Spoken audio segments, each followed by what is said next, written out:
Ouais, parce qu'il faut que le son soit bon. Bon, je suis Odile Morin, je suis devant le siège de Solidarité Familiale, un service d'aide à domicile de Toulouse, parce que ce service m'a abandonné et laissé sans aucun moyen d'assurer mon quotidien.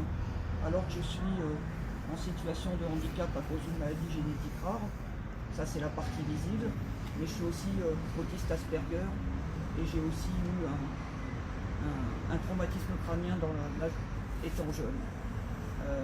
Le service m'a laissé sans auxiliaire de vie. J'ai besoin d'avoir des gens qui connaissent mes habitudes, que je connaisse.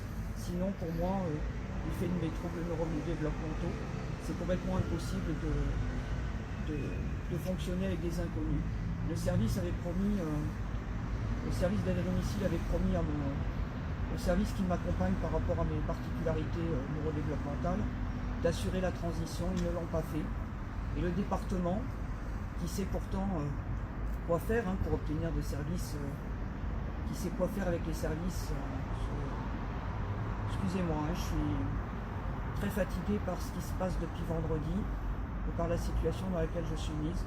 Donc je vais essayer de reprendre les choses dans l'ordre. Ça fait 16 ans que je suis accompagnée à domicile, avec 6 heures par jour d'aide à domicile par le service Solidarité Familiale en mode prestataire. C'est-à-dire que ce n'est pas moi qui emploie les personnes, mais elles me sont mises à disposition en contrepartie d'un paiement qui est assuré à l'aide de la prestation de compensation du handicap. Il faut savoir que j'ai mené un combat depuis 10 ans pour obtenir cette PCH. J'ai dû faire une grève de la faim, je suis resté enfermé chez moi. J'ai vécu de la saleté, en me nourrissant n'importe comment. J'ai vécu des choses très dures et qu'il a fallu que j'aille jusque devant le Conseil d'État pour faire condamner la France pour la manière dont j'avais été traitée. J'ai obtenu ces aides. Au début, ça allait à peu près. Et puis au fil des années, la crise aidant, parce que la crise c'est une bonne excuse, ces services se sont mis à faire un travail d'extrêmement mauvaise qualité. Outre le fait qu'ils ont l'habitude de coucher les personnes âgées à 17h et qu'ils voudraient faire la même chose avec les personnes handicapées, la maltraitance institutionnelle que je leur reproche est de plusieurs natures. Elle est le fait d'avoir des intervenants multiples qu'on ne connaît pas. C'est une maltraitance à la fois pour nous, mais aussi pour les usagers. Parce que pour toute personne, même si on ne parle pas d'autisme, avoir affaire à des personnes différentes, ça veut dire livrer son intimité à des inconnus à chaque fois. Ça veut dire,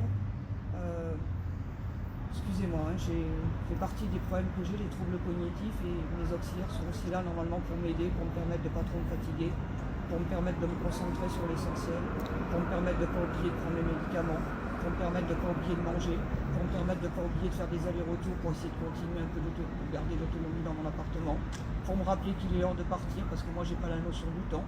Donc si j'ai un rendez-vous à 18h, je suis capable d'arriver à 20h. Voilà, je suis un peu le côté professeur tournesols que j'essaie de masquer depuis des années.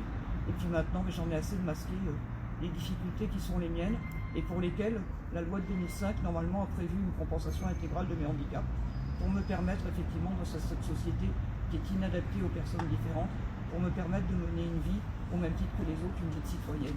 Le problème c'est que dans la réalité c'est pas du tout le cas.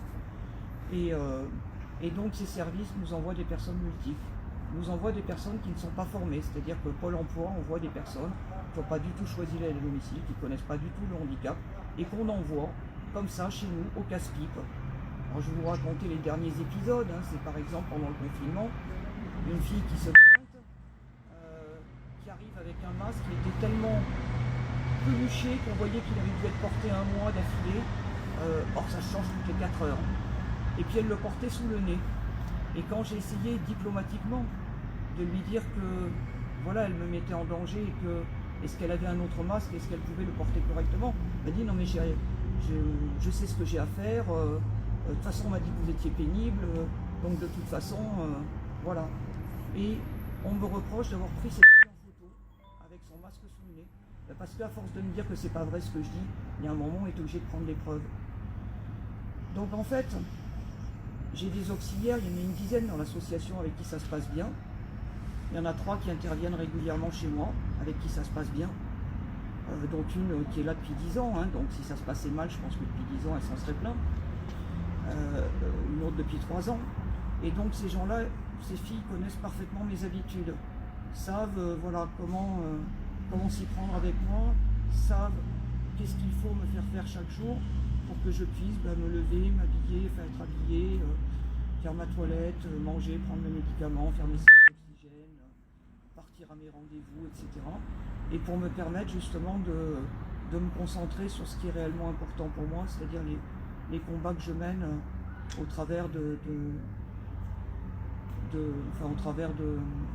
mon rôle de président de l'association, d'activiste pour les droits des personnes handicapées, contre le validisme, le temps social qui fait que justement la société n'est adaptée qu'aux personnes valides en bonne santé, aux winners de la Startup Nation. Et voilà, et donc je suis complètement déstabilisé quand j'ai pas ces personnes-là. Donc il y en a une qui a continué à m'aider, mais ça m'a fait lever super tôt, enfin voilà, et puis surtout elle ne peut pas continuer. Et demain je ne sais pas ce que je vais faire. Et le conseil départemental, pourquoi je parle du conseil départemental et de l'État? Parce qu'il faut savoir que l'État, en 2007, a fixé un tarif pour l'aide à domicile. Ce tarif, il était 17,77. Vous savez de combien il a augmenté en 14 ans? Il a augmenté de 20 centimes. Alors les salaires des auxiliaires sont merdiques, mais ils n'ont pas augmenté quand même que de 20 centimes. Donc résultat, les services, pour continuer à produire au prix qui n'est pas un prix de revient, il faut savoir que l'IGAS, l'Inspection Générale des Affaires Sociales, a dit il y a 3 ou 4 ans que le prix de revient d'un service d'aide à domicile prestataire, c'est 26 € de l'heure. Aujourd'hui, les départements ont la possibilité de tarifer les services, c'est-à-dire de passer un contrat avec elles pour leur donner un tarif plus important. Seulement, ce tarif est toujours inférieur au prix de revient. Donc les services, ils embauchent plus de diplômés, ils essayent de gérer ça comme des entreprises industrielles, c'est-à-dire qu'il faut caser des heures et puis des gens en face, sans se préoccuper de savoir si cette personne va s'entendre avec telle autre, si cette personne a les compétences nécessaires pour telle autre. Et puis surtout, on fait comme dans les usines, on rentabilise le temps, on essaye de caser les gens sur des plannings, on est des tamagotchi, voilà.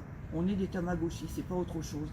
Et puis ces services se congratulent à l'occasion d'assemblée générale une fois par an, avec un représentant du département qui vient, qui explique que tout va bien, que les bénéficiaires sont très heureux, que l'enquête de satisfaction a donné 80%.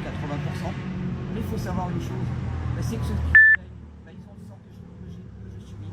C'est-à-dire qu'on les vire, on les met en difficulté pour les faire taire. Et puis il y en a plein de toute façon qui n'osent pas se plaindre, qui nous appellent, nous, associations, et qui nous disent non, surtout ne donnez pas mon nom, surtout ils vont se venger sur moi. Voilà. Et puis on fait des opérations comme ça. Et moi je suis mise en difficulté par ça, plus par Jean-Luc Loudin qui refuse de me donner les moyens d'assurer mon mandat. C'est-à-dire que il me tolère au conseil municipal parce qu'il n'a pas le choix, mais il ne faudrait pas que je fasse autre chose que d'être juste présente et de fermer mon bec et de dire amen à tout ce qu'il décide. Or les Toulousains, ils ne m'ont pas élu pour ça. Ils m'ont élu pour analyser les dossiers, pour construire des propositions, pour construire des revendications, pas pour être une potiche sur le bord comme font un certain nombre d'élus, parce qu'il ne faut pas se mentir. Il y a beaucoup d'élus qui sont là pour faire de la figuration. Moi, c'est pas ma conception des choses. Et donc, Solidarité Familiale me met dans une situation très difficile, et le département, qui a pourtant tout pouvoir sur ces associations, puisque c'est lui qui fixe le tarif, donc il fait ce qu'il veut avec ses associations, même s'il prétend le contraire. Ce département, il est en train d'organiser la maltraitance à domicile. Ça fait 3 ans que j'alerte là-dessus publiquement, que ça leur fait pas plaisir. Je vais continuer. Je vais continuer, ou alors ils auront ma peau, parce que ça va être au choix.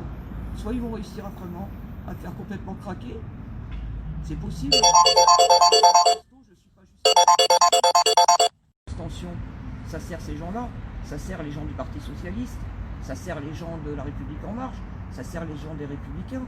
Parce que chaque fois que vous abstenez, en face, dites-vous que leur camp, à eux, ils ne s'abstiennent pas, il n'y a pas de problème. Et puis s'ils doivent être élus par 20% de la population, ça ne les dérange pas. Et s'ils peuvent être élus par 10% de la population, ça ne les dérange pas. Et ils continueront à nous dire, j'ai fait 53%, donc j'ai gagné. Même s'ils auront eu 6% de personnes qui auront voté réellement pour eux. Ne vous inquiétez pas, continuez à vous abstenir tous. Il n'y a pas de problème, ça va leur faire super plaisir. Donc ben, je vous invite vraiment à aller voter pour les départementales et surtout à ne pas voter ni pour le RN, bien sûr, hein, ni pour la République En Marche, mais surtout pas pour le Parti Socialiste, qui organise la maltraitance, mais qui quand même continue à organiser les cocktails, auxquels je suis invité aussi. Mais bon, voilà. Voilà, c'était très décousu, hein, comme je fais un truc quand je ne le prépare pas. Ben oui, j'ai aucune aide pour préparer, donc c'est très con, mais je fais avec ce que je peux. Voilà. Donc je vous invite à relayer très largement. C'était super merdique. Non. Comme on peut voir, réactivité, qualité, simplicité. Voilà. Ouais, réactivité. Réactivité. Ouais, réactivité, ouais.